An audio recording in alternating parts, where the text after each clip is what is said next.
Kanusa mo hunong og pagpakasa ang usa ka tawo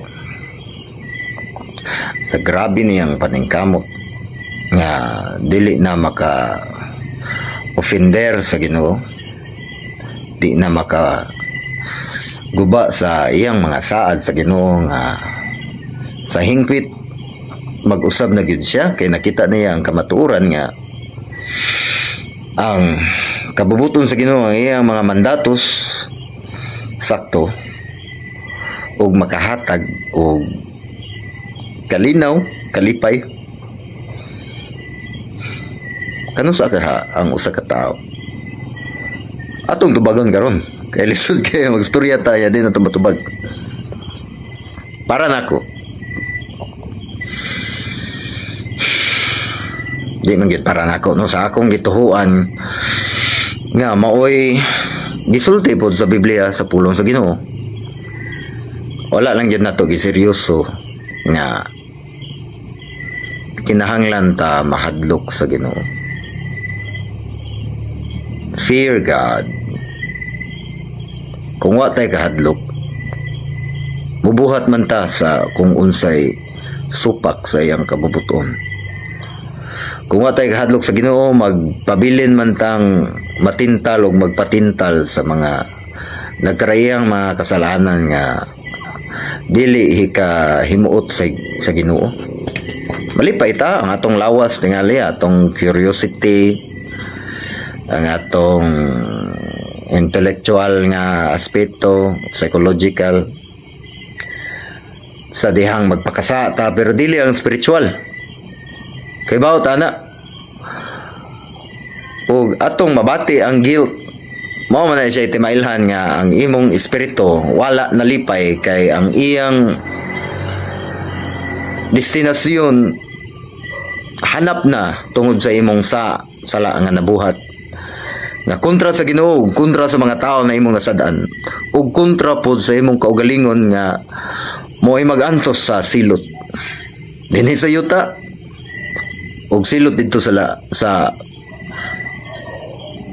tapos ini na kinabuhi sa purgatorio ba o sa impyerno. Ang pagtuo sa Ginoo uban na ana ang kahadlok sa Ginoo. Sumala pa sa, kung ako mahinumduman, Salmo 111 versikulo 10, ang kahadlok sa Ginoo or the fear of God is the beginning of wisdom. Mo'y sinugdanan sa kaalam. O kani nga kaalam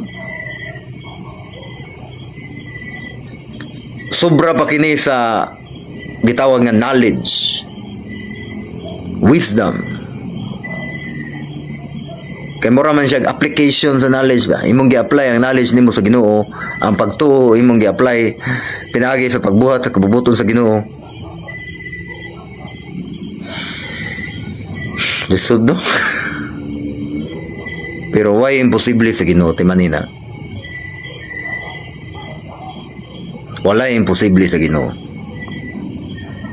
Mana kung ganahan ta malipay ang Ginoo nato, samtang naapata diri sa yuta, higugma ang Diyos, kahadloki ang Diyos. Sakto gyud itong mga unsa to na year 19 inon ta lang 1991 nga nangayabang ang mga tao diri sa Bisaya, sa Cebu.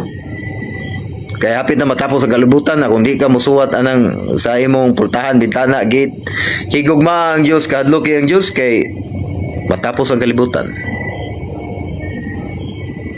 Sakto gyud ito. Nagtuo man ko hadlokan ng Ginoo kay ungo, murag ungo ba mahadlok ka di man di ay. Kahadlokan ng Ginoo kay siya ang otoridad. Siya ang Ginoo, kita tao lang binuhat niya. Ang ayan ta mo sunod, o kung wa tay kahadlok ngano mo sunod man ta, wa tay kahadlok. Di ba? Hadlok bagay ta masakpan ta, sakpan ta ang otoridad, kay sayo pa tong gibuhat, sakpan ta sa tong mama katong bata pa ta sa tong papa kay milaag ta or sa tong gibuhat nga di mao.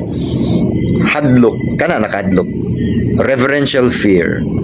Ang Ginoo ang ayan kahadlukan. siya man gani ang angayan yung kahadlukan.